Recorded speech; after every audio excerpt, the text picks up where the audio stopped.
school, I played baseball, basketball, and football. Captains and two-time captains on all three sports.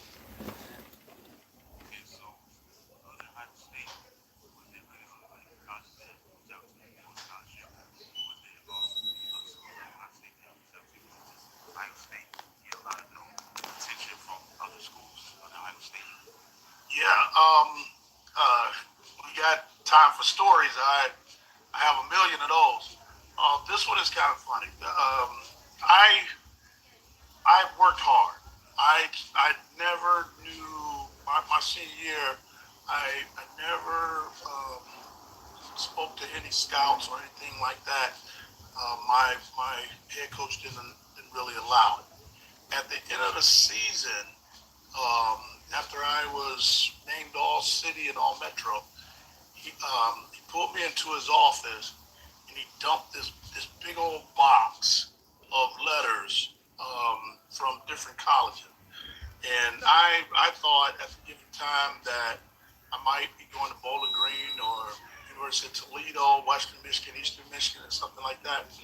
But after he dumped the box, it was USC, Florida, Georgia, um, Oregon, Notre Dame, Michigan, Michigan State. Of course, local schools, and Ohio State was one of the letters that was in that box.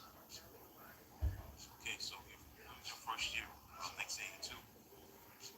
My first year at Ohio State was '82. Okay, Earl Bruce, what kind of coach was he when you got to campus of Ohio State? Talk about your interaction with Earl Bruce. Earl Bruce was funny. Earl was at first I thought I was the only college recruit that never spoke to the head coach before signing a scholarship. But come to find out, it was a couple of guys. They did a few of us like that just because they didn't think the guy that was recruiting us didn't think we would get along with Coach Bruce, and he might have scared us away. Um, Definitely, probably would have scared me away. Ohio State was so tradition rich. Earl just Yeah, 9 o'clock. wasn't a guy that was used to dealing with inner city kids. The first thing he said to me was that he heard that Detroit was had two types of people, and this was before Officer and the Gentleman. Two types of people. Um, what he said, dancers and crooks, and asked me which one was I. And I said, Coach, hey, must be a dancer, because I'm not a crook. So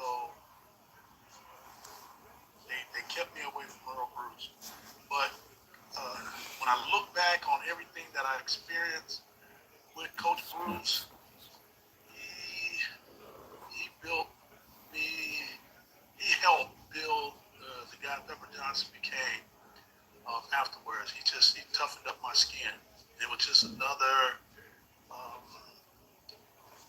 experience for me in life that just had me open up my eyes to a lot of things. Okay, we fast forward to the 84 season when you became a captain. Talk about that experience being your first time being the captain of Ohio State football team. Uh, that was huge for me because I wasn't being a kid from that stayed up north and coming to Ohio State. Um, that wasn't big. Matter of fact, I was All American, number one defensive player coming out of the state of Michigan. But when I got to Ohio, I was like the ninth linebacker in the recruiting class, in our recruiting class. So, and I didn't start, of course, my freshman year was All American, two All Big Ten linebackers in front of me. Didn't start my sophomore year because we had a senior. And I go into my junior year, and that really was the first year I started. And to have my teammates vote me captain, that was huge for me.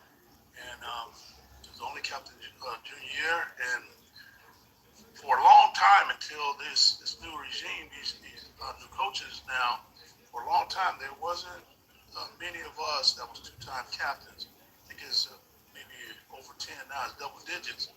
But for a long time, it was in a rare class of like five guys that was named two-time captain at Ohio State. One game we did want to talk about the game before the season.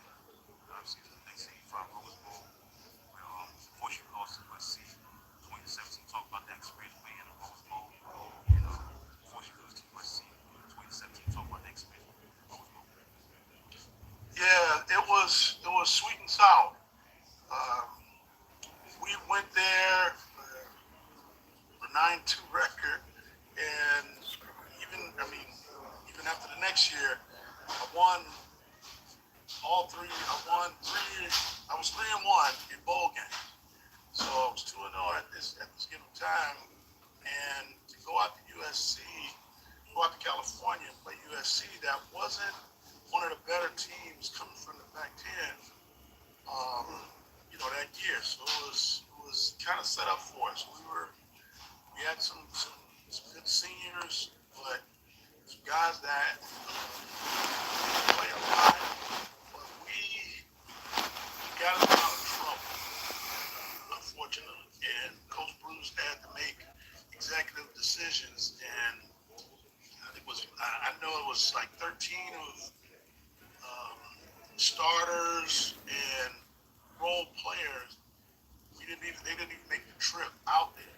And I know I'm sounding like I'm making up an excuse why we lost to those guys, but we actually sent home another 7 guys for drug testing. So don't think that we played those guys in all, with all cylinders. But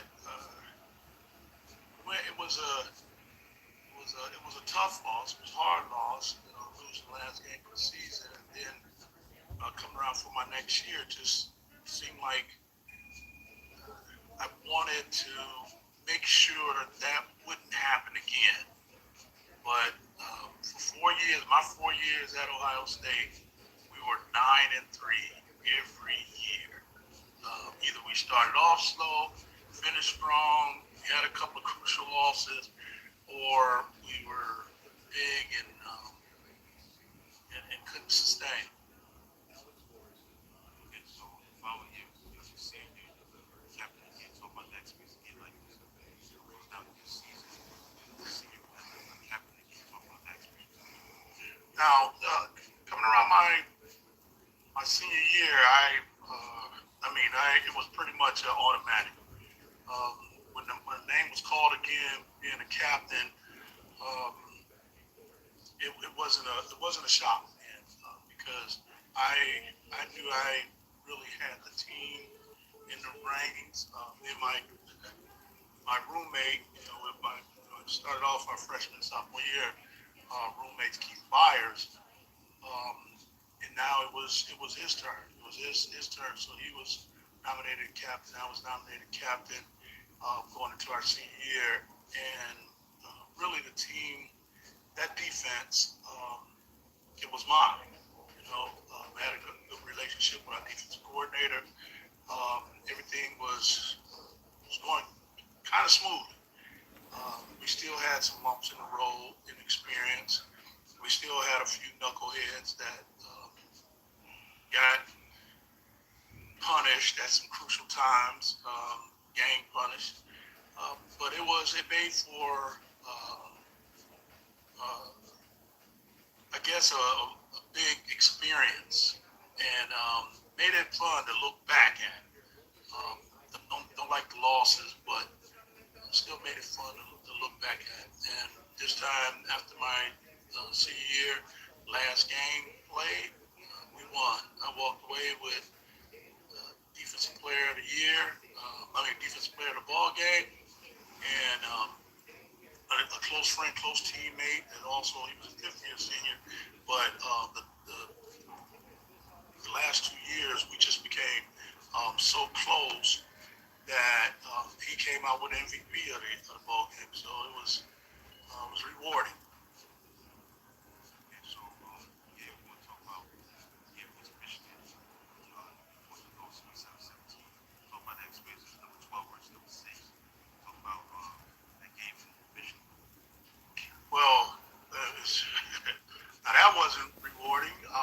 season because I would have loved to go out 3-1 versus those guys, but my career 2-2 batted 50% against them. In our senior year, it was kind of the same old thing. We had some young guys playing in a big game that was hard for us, and uh, we made some ill-advised decisions out on the field that kind of hurt us. Well, end up hurting us bad, and um, we couldn't pull out of it.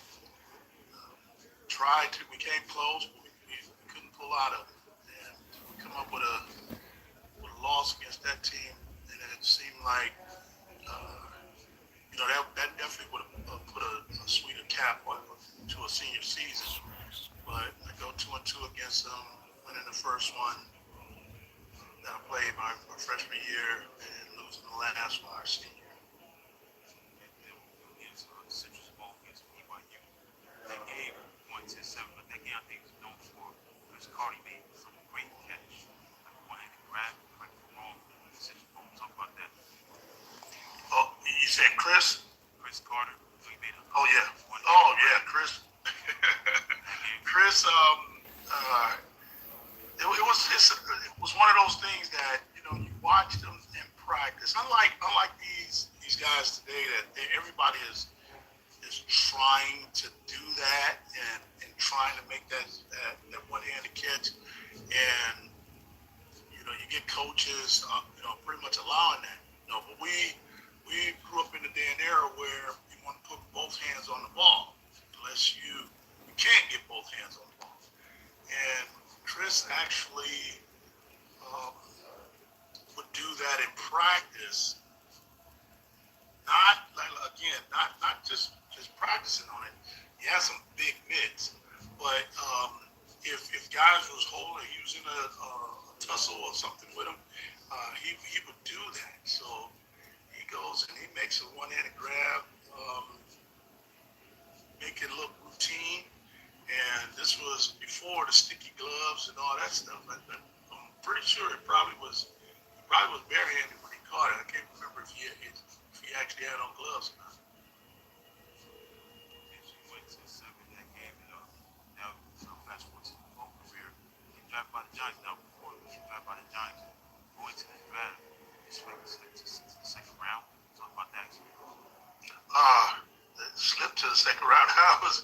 I didn't know. I was so happy that I got drafted in the second round. I didn't know if I was going to get drafted.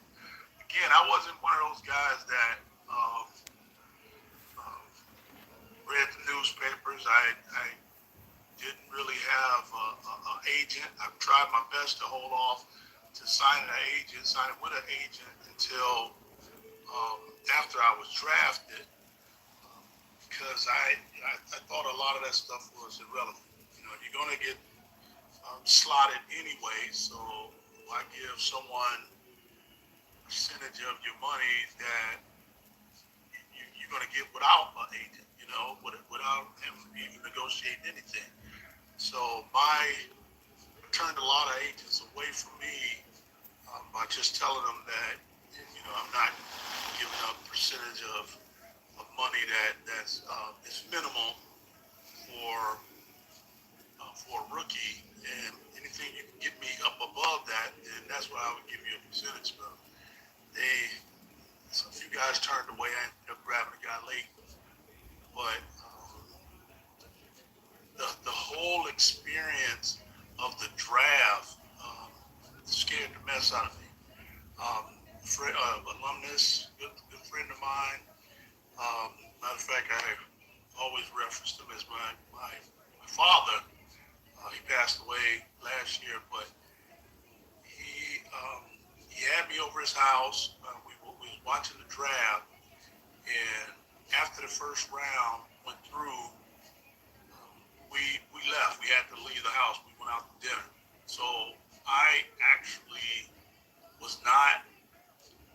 I didn't hear when my name was actually called. I wasn't home. He ended up getting a phone call and taking a call called and ended up telling me while we was sitting down at dinner um, that I was drafted to the Giants, and it was an awesome feeling for me because the Giants was one of two teams that I wanted to go to. And matter of fact, it was Team A as opposed to Team B that I wanted to go to because it was a little closer, and I wanted to experience New York. And I was a big fan of Eric Carson, Lawrence Taylor, and Carl Banks, and I go all the way back to high school. So trying to join in with that group, that was a blessing.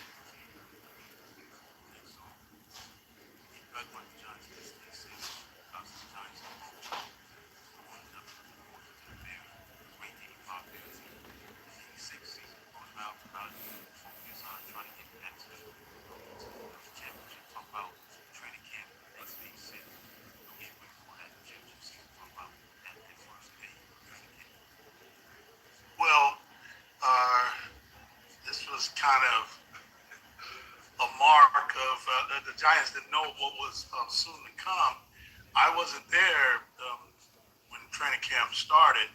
I held out, and matter of fact, I ended up signing the contract on my birthday. I call this um, '86 the biggest year, um, one of the biggest years. It was the biggest year. When my daughter listens to this, she's going to be mad. Um, but the biggest year of my life because I ended that bowl game, like I said, at Ohio State. My last year there, I get drafted by the team that I always wanted to get drafted by. Um, my son was born in 1986. And then they actually gave me a contract. They actually wanted to pay me to play football on my birthday. So I signed the contract on my birthday. And then go all the way around, and I still want to include it into '86, even though the actual game was played in '87. But I go to the Super Bowl and win the Super Bowl my first year in the league. So it was an awesome feeling when I finally did get to camp. Um, it was mind blowing watching how um, the veteran guys, like I said, that linebacker core that we had, and then add on Leonard Marshall and George Martin and those guys, how all the players so professional, how they handled themselves, and how they policed everybody else, and that was huge for me.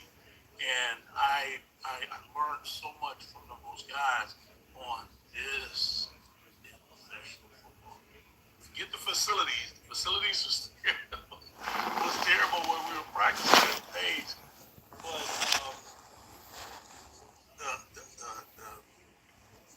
the guys, the leaders, the true leaders on the team ourselves. Hey, I'm not trying to take anything away from them, but because I know he handpicked these guys and he put a little of himself into all of them, and that's what made us so special. So that trying to get back from after the '85 season, Parcells brought all the rookies in and just had a rookie only meeting and told us that he didn't need any of us. That it was a train that was moving, and if you want, you need to try to figure out how to get on board. And when you get on board, you got to put in the weights. You better learn how to self code. And that was his mentality, and that's what we did. That's what we did. We shut our mouths, um, put our head down, and just grind.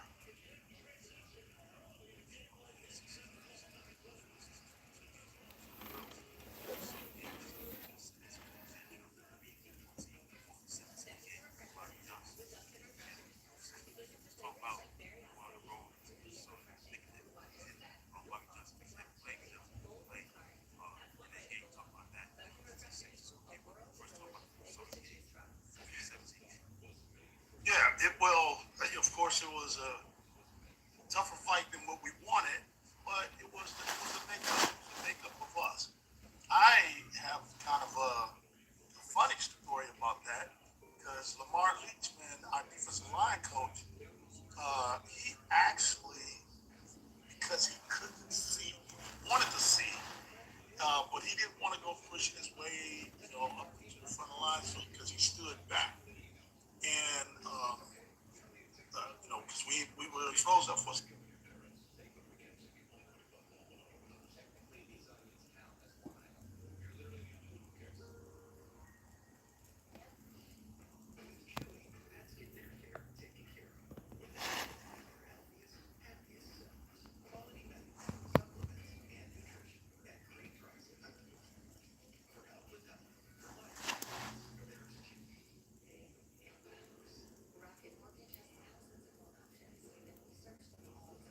Catch me if we got the first down. He was so happy he forgot that he was up on the bench. So he took a step off the bench. Bam! Down goes Frazier. He hit the ground. Everybody's so happy. Some guys stepping over him, pumping their fists and everything. And now we're trying to help Lamar up. He was on the ground, but he still was so happy that Bobby made the catch. And the rest of the story. But that was my view of that situation. And back then, I didn't like looking at the scoreboards.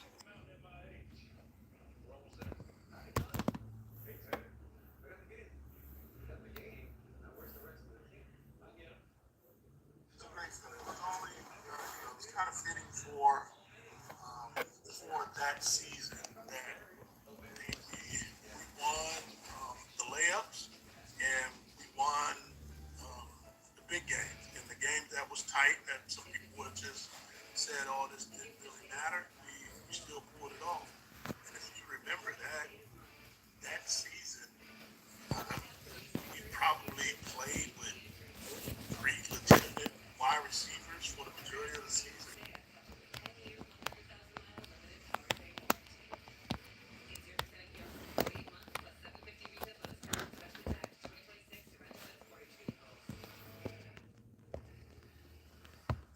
Because Lionel got hurt in the San Diego game.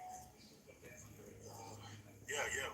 We got Phil Mataki off the streets and stuff like that. So,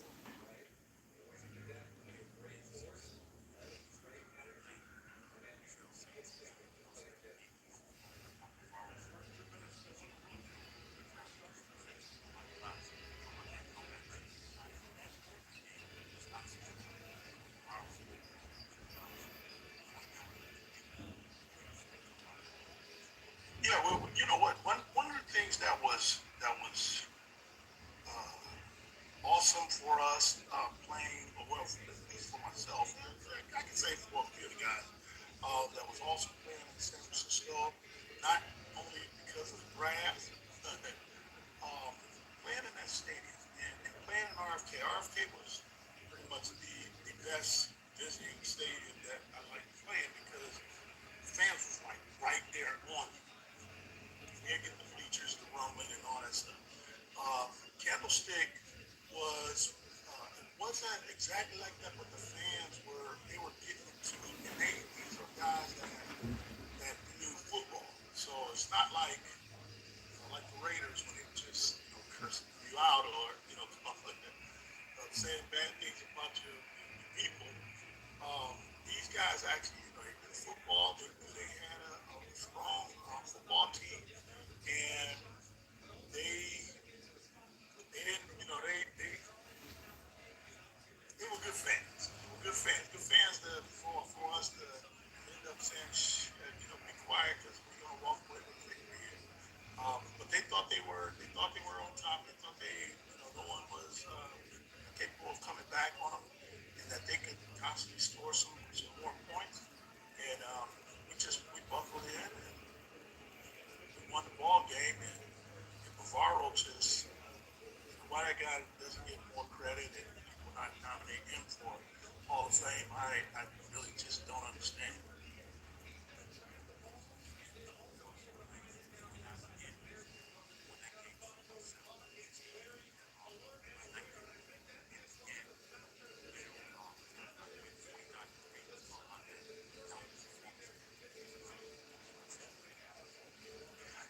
see, in that, um, we were ready for another bar bust. It was going to be another tight game. That was the mentality of it all. It was two big teams, and we not in the same division, but we know each other. Um, and when Jerry Rice um, fumbled the ball when he was wide open, and he just dropped the ball and kicked it, and we ran and we ended up recovering it. Um, that's when I think the confidence in all of us on our sideline, it all came because we saw they weren't ready, and that wasn't the San Francisco 49er team that we were expecting to come into Giant Stadium. So right then we was like, hey, let's take advantage of it. Let's not step on them, step on throats now because you cannot allow these guys to get confidence and try to come back. That's what we did. Offensively and on all three points of the game, we really put it on them. But I have to again knock myself because I should have changed the score of that. I think it was just in the card, just in the man up above that we won 49-3, beating the 49ers. But I should have scored a touchdown. I got an interception.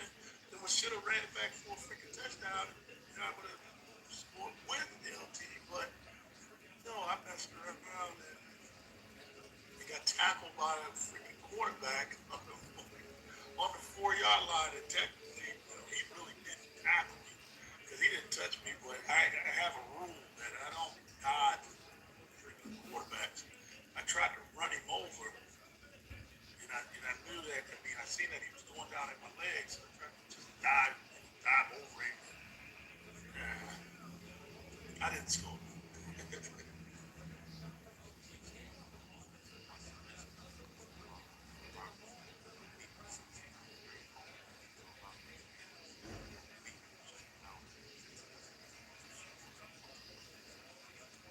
Now that game, Washington just, I don't need to pull any punches now. Washington just was in for it. Like they were gonna, they in our mind they didn't stand a chance. We already beat them twice, um, and in our own fashion. We know them all too well, and it's not too many other things that they could possibly do. We just didn't need them to shoot ourselves. And and it wasn't, hey, we got to this last year. Last year was last year. Parcells made that totally understood to everybody. And we just had those guys in our way, and we had them at Giant Stadium. It's kind of a difference than when those guys went to Chicago. But one of the things that the veteran guys was talking about that they learned a lot from Chicago, that mentality and that confidence. So that confidence that we had, um, it was we were still playing the San Francisco game to us.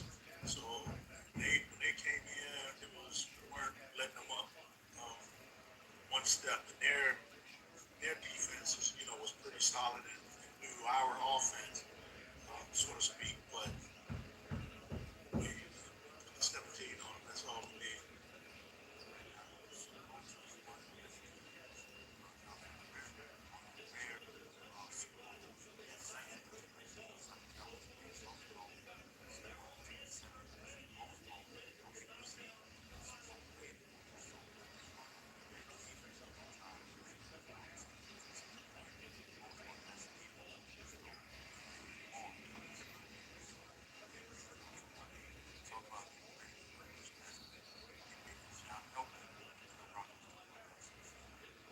Yes. Now it was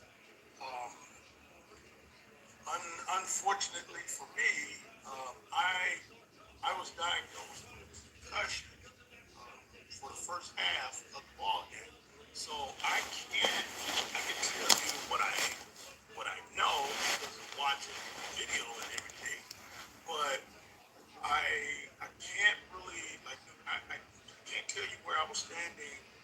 George Martin got the sack safety. I can't tell you where I was. I was playing the game. Um, I was making tackles, no bumps or anything. We watched the film, but they told me because of I guess because I was so excited, it was a childhood dream of going to the Super Bowl. That's why I was diagnosed in the first half. I really don't remember anything after Spencer Banner. After the national anthem, when it starts Big Bang. Um, then it was a game where fortunately we had those guys before, so it was let's go out. Uh, the NFC didn't really give the AFC a lot of credit back then because the AFC was uh, more of a passing conference than the NFC that you ran the ball and grind a little bit. And granted, San Francisco passed the ball too, but their style of offense, those passes to Robbie Craig was his runs. That's what they classified it as. So, but we didn't go into the game with knowing that we needed to put on our big boy pads. We went into the game just knowing that they were going to try to attack us, and our attackers through there, and our linebacker core um, needed to really show up big. And we can't allow those guys to catch and run and show our secondary different pass routes, and then have those guys still looking at one route and getting hit with the next one. So we passed it over, and it was a awesome awesome game plan. It was an awesome game um, for everybody, and we had the pleasure of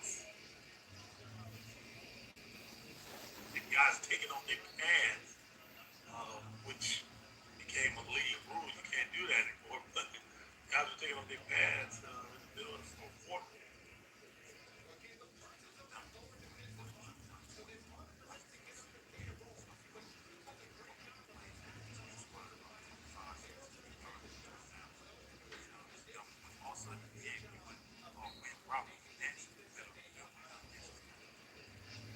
Yeah, it was one of those things. I kind of stole that from William. Like the guy when I was talking about my interception against San Francisco, I gave everybody a semi taste of that in the end zone. I think Gary was getting ready to put me on in a headlock when I went back to do a little bit of the dance.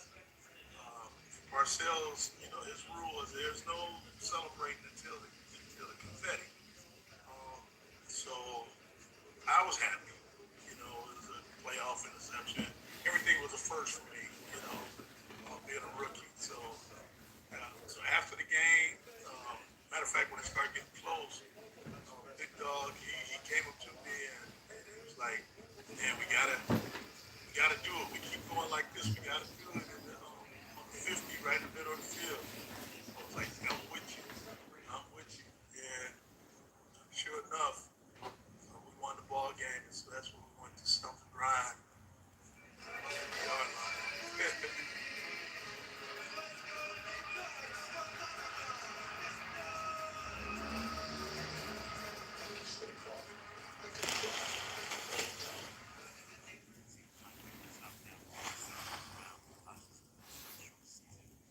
Talk about the experience. How long was the big game tonight? Talk about that season at home. What you did make successful. Talk about experience in your second year. So, what's your right? Yeah, that was bad, and um, everybody. Like let me start off with like what you said about the Super Bowl. I wanted to repeat. I That was one of the things that I looked at as a kid. You win the Super Bowl and look at these guys. Miami Dolphins, Pittsburgh Steelers. That actually the Green Bay Packers actually repeated. I didn't see Green Bay repeat, but these guys that actually um,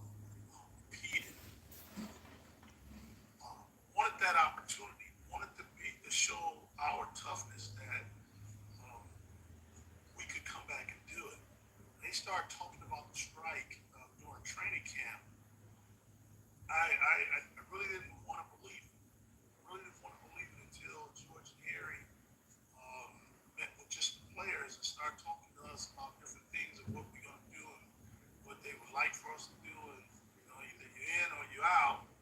And I was like, oh, man. So it it really did throw a damper on, after such a awesome first year to have reality, just to be humble, that everything is not promised to you the way that you think it is. Like, I know a lot of people that won Super Bowls their first year or first couple of years, and they just felt like this was going to be one of those things.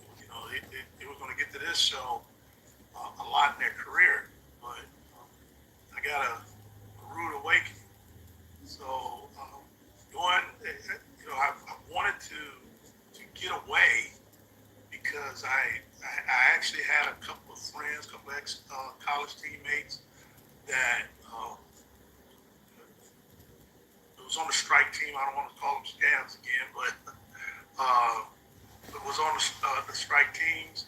So I felt like before I start seeing some of these faces of guys that trying to feed their families, uh, thinking that they get another opportunity to play in the league, but really hurting the league and hurting us players as far as in the league. I couldn't do it, so I had to get as far away from football in New Jersey as I possibly could. So I just went on a little tour and just started trying to hide. Yeah, so 87, I was because 88 didn't make it. 89 rolls around, you get tested. Unfortunately, had Dave Beckett, he was a rookie in the same very influential player. I think like Darren Rose, before Darren Rose, this very explosive guy. You go to Superman's NCAA, talk about that. Yeah, that was the '88 was the first year that I've actually seen us as a group that I was talking about policing each other. It was a lot of separation. It was some different guys' contracts and stuff that was being talked about in the locker room, and um, George and Harry made the announcements that that was going to be their last year, and it seemed like oh, some of the guys just felt like, hey, dad's not home, mom and dad is not home, so we getting ready to lash out when we want to lash out, and we did a lot of stuff that didn't make us that strong team in '88. Um, but it was learning. It was learning again for us. So it helped us to come back and be a stronger team in '89. But we still was missing um, some of the strong leadership because we was finding it with a few guys that was trying to replace and step in those shoes, and it's players just adjusting to their roles. And so we get into a playoff game at home against the Rams and taking it to overtime where it shouldn't even been that. We should have been on top. We should have won in regulation. Things happen, and Flipper goes and catches the ball, and we have one of our most embarrassing moments in Giant Stadium when he goes and runs through into our time. So that was the chip. That was the chip that we placed on all our shoulders and stopped looking back on hey, George and Harry is not here. It's time for us people to step up and do some things, and ourselves start demanding a lot more of the people that was there, and stop looking back and stop what we used to do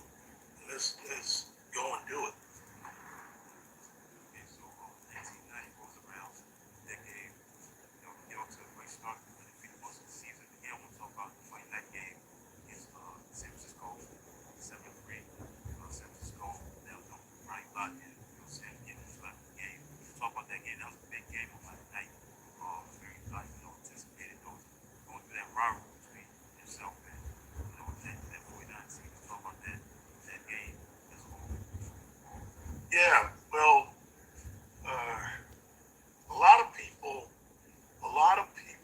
especially now, would say, well, these days, say that must have been a boring game. Um, but when you look at it, when you get two well coached um, with personnel out in the ball game, you would think that it would be low scoring and not um, 80 point total, scoring out.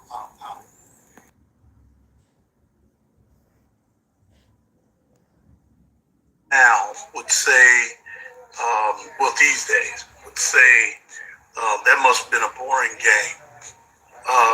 But when you look at it, when you get two well coached with personnel out in the ball game, you would think that it would be low scoring and not um, 80 point total, scoring outing. Uh, 7-3. Unfortunately, we gave up the only touchdown and didn't score any. But it was a fight. It was one of the games. I don't know where this stands now in today's game and how long did it last this way. But I know it was the first time I think in NFL history that every team leading their division lost the week before. So, and that's when we lost to Philadelphia. So now that Monday night game, that was the big buildup of the two undefeated teams. Now both of us come into the ball game with a scratch, with the one loss, and we go into the ball game with the one loss, and which one of us is getting ready to come out? Which one of us have recouped? And last week was a fluke, and we really should be that undefeated team, and we come up short to San Francisco.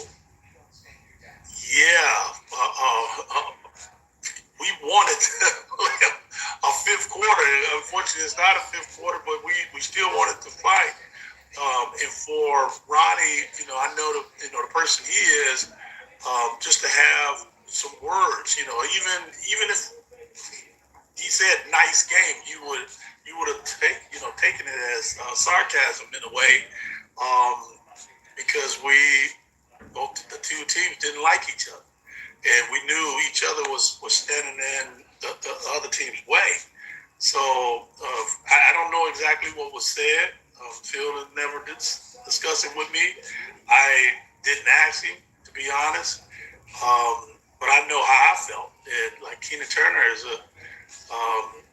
was a good friend of mine, and I couldn't stop and talk to him. I didn't want to shake his hand, and even after any of those games, just after the season. So, but we got the opportunity to go back to Candlestick and make amends of it all, and it was a much better outcome at the end of the game. All right, let's fast forward to the playoffs. Beat Chicago Bears. Beat them. I think it's 31-3. The thing that stands out is the goal line stand on fourth and goal. John Washington made the tackle number 73. Your helmet came off. Talk about that sequence as the Giants won 31-3 over Chicago. Yeah. I didn't even supposed to. If you remember the play or seen the play, I didn't supposed to take on the lead block. That's my guy running in motion. Technically, on our goal line defense, I am a cornerback, so I'm running with the guy in motion.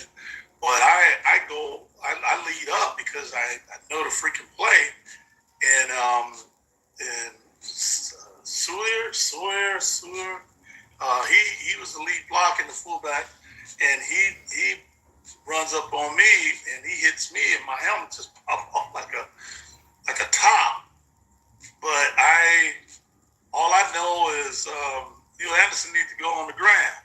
And so, but John already had him. John, hit him well, and that's what we do. We still just try to add on and make sure that um, it's intimidation. And make sure that Chicago know that it's not just you don't just deal with one of us. You got to deal with a bunch of us. And helmet or no helmet, I'm still coming. Okay, so now you play 49ers again. A great game, goal scoring 15-13 was the final score. And the three big requests for the 49ers to get to 3 straight Super Bowl championships. They didn't work out. Game obviously known for Len Marshall's hit on Joe Montana, but the thing that stands out is Eric Howard's, forced fumble on, Roger Craig and LT Lawrence Taylor. He covered it. Let's talk about that, win. It was just a brilliant finish. Jeff Hostetler in the game. He driving, the team down the field. And, Matt Barr hits the field goal. Not an easy field goal to make on grass, especially. Let's talk about that win over your arch rival, San Francisco. Yeah, because if they would have had Parcells mic'd up in that series, you would have you'd have heard a lot because he kept going to Matt and asking him, was he close enough? Was he close enough? And Matt would say no, and then Parcells would just turn away and kind of go to Kirsten and call another play. But we knew we fought too hard. We just felt like we fought too hard to go down there and the game just end the way that it didn't happen. That it was gonna before the Roger Craig fumble. That we did all this fighting and we don't get another opportunity offensively because you also remember Haas went out the series before that. Matt Cavanaugh comes up in the game and can't say you had the same confidence for him as we did for Hostetler when Sims went down. So it was like we need to some kind of way get them back on the field. But we weren't that team that I know Lawrence is he should have that the strip sack patent, where he would come with his tomahawk. But we were in that era where I know myself that I'd never try to strip a ball away from somebody. It took a lot for me to learn how to coach stripping the ball from somebody. Fumbles were you knock the ball off of the guy, and that was a fumble. You hit him hard enough that he drops the ball, or you put your face on it. You put your face on the football. So for Eric Howard to slither his way through the offensive line, and that's exactly what he did. Craig tried to adjust his movement, and he put his hand on the ball, and the ball came out, and Lawrence was, he has a halo over his head. And he goes and he falls on the ball, and it was just a matter of time. It was, I think we all felt like we can get this. We have the team that we can get this ball in field goal range, and we have the best kicker in his range in the league. So it was just a matter of time that we had to get him into his range. Okay, so you win that game 15-13. Now let's fast forward to Super Bowl 25, silver anniversary of the Super Bowl. You played Buffalo. Buffalo, coming off a big win against a blowout win against the Raiders, 51-3. Talk about get ready for that take on the offense. You obviously played them during the regular season and lost, but let's talk about the second time around getting ready for Buffalo. Beat Buffalo. Yeah, exactly. And that after we take the 2 losses in the season, then we not only do we take a loss to Buffalo, but we take a severe could have been a very severe loss, losing Phil Simms in the ball game also. So they came to Giant Stadium and beat us.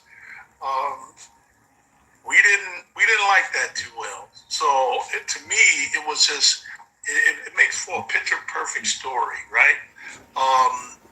That we get the opportunity to play Buffalo in the biggest game of the season when they hurt our quarterback and when they show the world that um, they're semi impossible to be stopped. But again, that Belichick guy, that Parcells guy, they had us where there was no selfishness in our locker room. Guys knew, whatever was best for the team. We were ready to do whatever what was best for the team. And I had to play a defensive lineman. I played a defensive lineman. Um, Play behind the line of scrimmage. You sacrifice and you did what was right. It's quite obvious. You don't. We have one guy that was considered a Hall of Famer out of that off that defense. Two, if when you count Harry, but we really had a lot more guys that was awesome and did work, but unfortunately it doesn't show in the stats and the guys that don't really know football is being judged. Let me not run astray on that too long, but anyway, it was fitting to me. It just made for a great story. That we got the opportunity to play against Buffalo and to beat them in a good old Giants way. That it wasn't going to be a blowout. We made them play our game, even though they tried to do it their way. And when they tried to do it their way, they came up short, and they didn't get their field goal kicker in his field goal range. Okay, so you went 20 to 19. Over missed, I think 47 yards. You missed it to the right, and second time you're the champion again. And now, unfortunately, it's like the beginning and end for this group. You call guys that you played with because Parcells retires, and then 91, 92, your team is coached by Ray Handley, and you leave the Giants to play with Cleveland Browns. Talk about that experience reuniting with Belichick. Yeah, that was the second opportunity to try to repeat, and I knew it was I was reaching that it wasn't going to happen. When when Parcells when Belichick left first, and then Parcells retired after the draft. It was or right before the draft, I think, but it was hard to try to realistically feel that we was going to have an opportunity to repeat, but we wanted to play strong. We didn't want um, to go out and make it seem like we were still living on the '90s season. Unfortunately, we end up 500, but we wanted it. We wanted more from the team. We wanted to um, at least win double digits, at least go to the playoffs, or make it to the Super Bowl. And I didn't talk about that L word, but we it was hard to realistically believe that we could do it without the full ship. We didn't have enough time to just to mentally be prepared on how to do that. We tried to talk about it. It was a lot of guys speaking to me that was it wasn't their place, um, and it made for a bad environment and guys just trying to do other things to make up for the people that was, doing all the talking. So it was a rough year coming back in '91, and right when we thought that was bad, '92 just got worse. Okay, so yeah, like I said, we go to Cleveland. Like I said, talk about that experience, playing with Belichick, because now he's a defensive coordinator. Now he's a head coach. Let's talk about playing with Cleveland. Now that you're no longer a Giant. Yeah, see, and it was I think I still they're still punishing me over there now because of some of the things I said and did during this given time that I was so upset. I was so upset. Just as a kid, you football was just more than just a game. That yes, rivalries were built, just like how you brought up the whole San Francisco stuff. Some teams, you just if hey, you got to feed your family. I understand all of that, but there were just some teams that you couldn't leave the Giants to go to, or some people coming to the Giants. It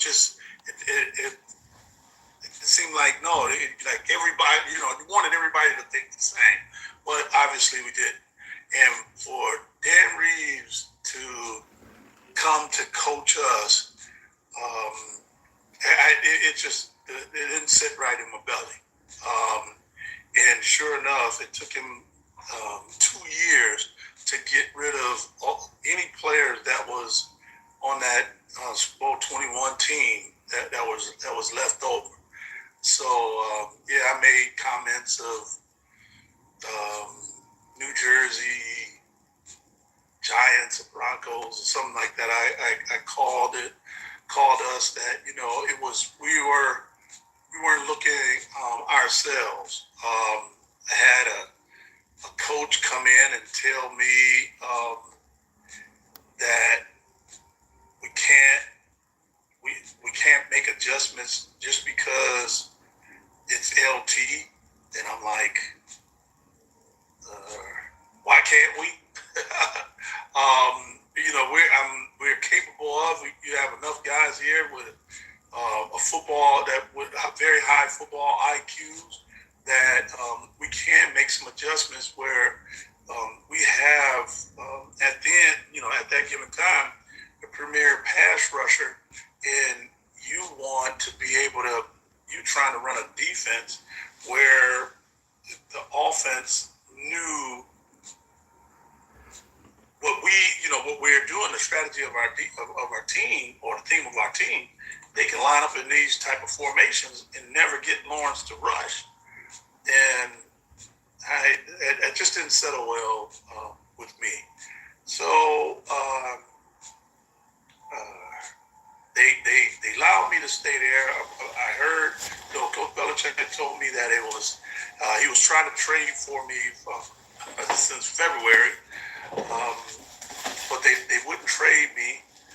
And then they ended up cutting me after the last cut in '93, up to '93, and so I was free. And first person that gave me a call personally was Coach Belichick, and he called me, and it wasn't a hesitation that I was going to come to Cleveland, because this was the guy that I started my career off with, and he made me a promise that if I continue to do well on special teams and work hard on the show team, that I was going to play more plays as the season progressed. And I ended up playing in that '86 year, my rookie year. I ended up playing more plays than Gary Reasons in the Super Bowl. So, concussion. So, yeah, that was a no-brainer for me to follow him in '93. So that it's going to be real short. Worst year of my career. Worst year of my career. Not because of Barry Sanders, Robert Fortier, and Herman Moore. Not because of any of the players being played.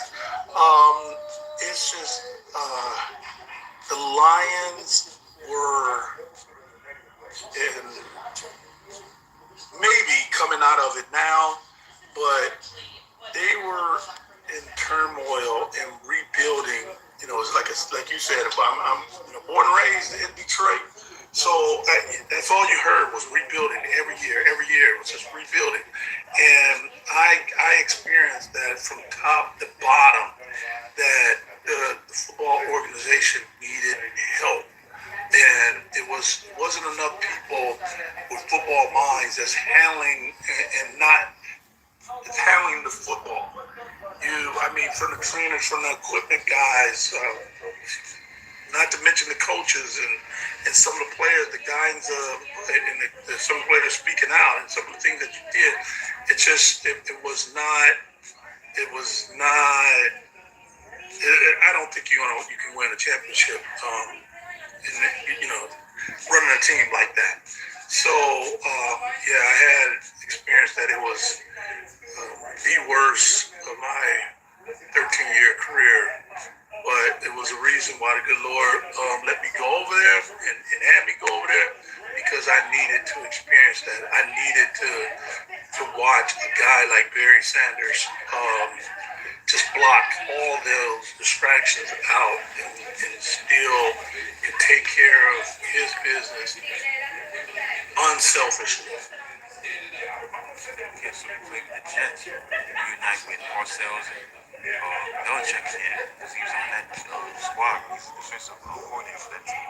So talk about the championship game against Denver, a game you should have won. You could have went to another Super Bowl. Talk about that experience. Yeah, and I'm gonna tell you, I really that's one that I still haven't came to grips on why, but I don't believe in asking the man upstairs why. But eventually he's gonna tell me and show me the reason for that. Because things went wrong in that ball game that we all knew. Like in previously with my life, in my experience on the football field, when you pre-educate or you have the football IQs out there on the football field, that things work out well for you. So here we are. We had that wounded season, and that first season. Then we come back the second year, and we're, like you said, we're in the AFC Championship game out in Denver, and we're playing against a John Elway that I've seen John Elway many times before, and John Elway was not in his John Elway, I need to win a championship mode.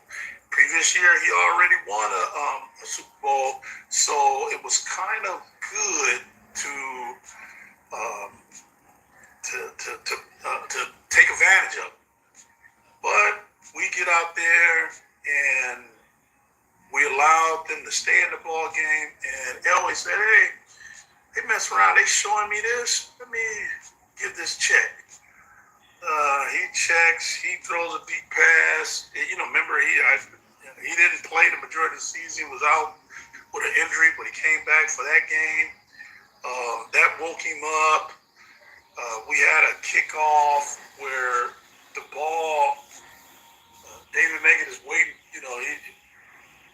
Excellent returner, and the ball looking up, it hit a wall. And then it started going back towards the kicker, going back towards the 50-yard line. And he was running, trying to get the ball, and he lose that. It seemed like everything that bad could possibly happen, and in my eye, it happened, and we got sent home. Denver got sent to their second back-to-back Super Bowl, because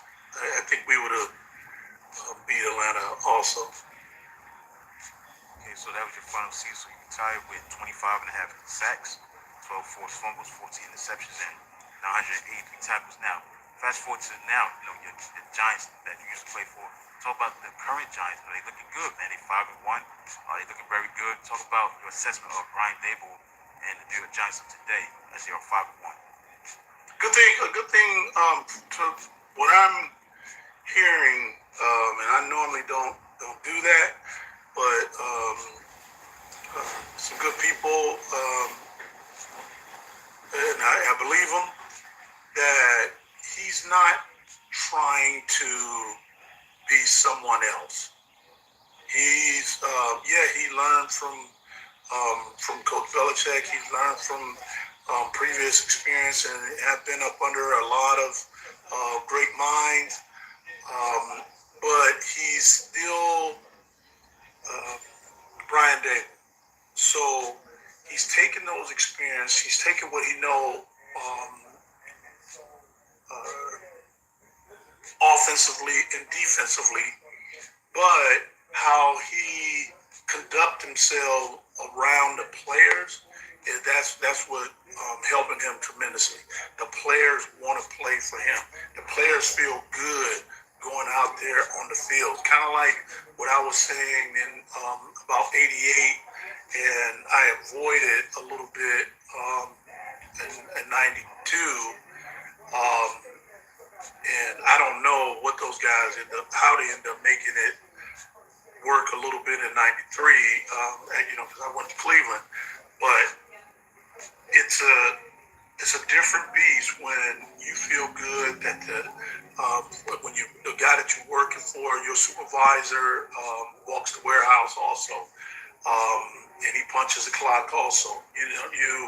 You like to know that. You like to feel comfortable with that guy. And that's what he's doing. But he's at the same token, he's not just trying to be. I heard this term thrown around a lot, players coach, where he's trying to be people's friend, but he didn't get. You lose your authority.